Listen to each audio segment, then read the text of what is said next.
Karibuni watazamaji na wasikilizaji wote wa radio television Ngyoku, mahali popote mlipo, tunawasalimu na tunasema asante, tukileta ongera kwa Mheshimiwa Rais wa nchi Felix Tshisekedi Chilombo Antoine kwa kufikisha timu letu la Chui Leopard eneo ambao wamefikia. Hiyo kabisa ni. Ndugu watazamaji, tunakuja kuwajulisha habari za vita ambavyo viko huko milimani tarafa la Fizi pamoja na tarafa la Mwenga.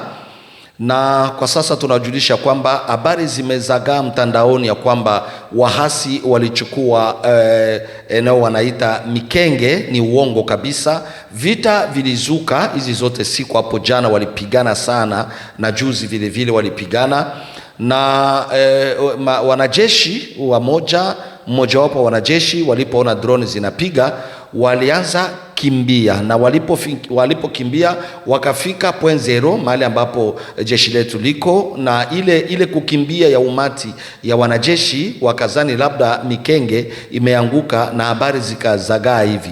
Ni uongo. Mpaka kwa sasa tunawajulisha ya kwamba Mikenge iko chini ya ulinzi ya wazalendo pamoja na wanajeshi wa Ibu na jeshi lingine la msaada, yani jeshi la Burundi, wako pale Mikenge mpaka leo. Wakati tuko Kalingi, Aenge, tuko sehemu za Minembwe, ile parti yote ya yulu ya Minembwe tuko pale. Sasa utajiuliza Mikenge itakamatiwa namna gani? Ni habari za uongo ambao vile vile zilitembea hata kwa mtandao, wakasema point zero iko Tombwe. Tunajua usaliti mkubwa uko kwenye jeshi la serikali. Kuna wanajeshi ambao wanajiunga na adui, gisi waliangusha kuanzia vita huko Bunagana, Ruchuru, Masisi, wende upande wanani wa Walikale, wanakuja kufika Nyiragongo, wanakuja ingia Goma, wanapasua njia ya Bukavu.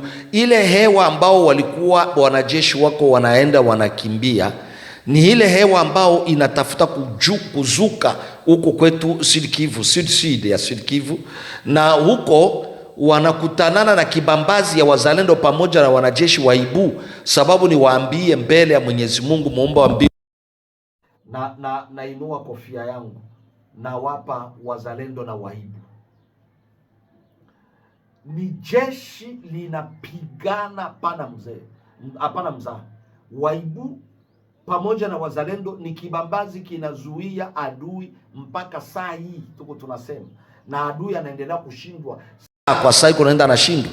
Tunawajulisha kwamba ni ya ulinzi wa jeshi serikali pamoja na wazalendo. Tunaona